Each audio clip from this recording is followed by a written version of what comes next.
ঢাকা ১৭ আসন থেকে মনোনয়ন ফর্ম কিনলেন বিএনপির ভারপ্রাপ্ত চেয়ারম্যান তারেক রহমান। সকালে সেগুনবাগিচায় বিভাগীয় কমিশনারের অফিস থেকে বিএনপি চেয়ারপারসনের একান্ত সচিব এবিএম আব্দুস সাত্তার, ঢাকা বিভাগীয় কমিশনার ও রিটার্নিং অফিসার সফর উদ্দিন আহমেদ চৌধুরীর কাছ থেকে তারেক রহমানের জন্য মনোনয়নপত্র কেনেন।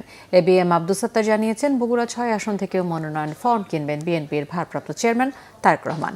বিএনপি চেয়ারপারসনের একান্ত সচিব জানান, দল ও নেতাকর্মীদের আগ্রহে তারেক রহমান ঢাকা ১৭ আসনের এই মনোনয়ন ফর্ম কিনেছেন।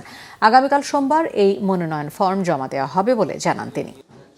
১৯০ ঢাকা ১৭ আসন থেকে বিএনপির ভারপ্রাপ্ত চেয়ারম্যান ওনার পক্ষে মনোনয়নপত্র সংগ্রহ করার জন্য এবিএম আব্দুস সাত্তার আমাদের এখানে আজকে এসেছেন এবং মনোনয়নপত্র সংগ্রহের জন্য যেসব ফর্মালিটিস ছিল এইগুলা সম্পন্ন করে এই মনোনয়নপত্র সংগ্রহের জন্য আমরা প্রস্তুত করে ওনার কাছে আমরা হ্যান্ড ওভার করছি।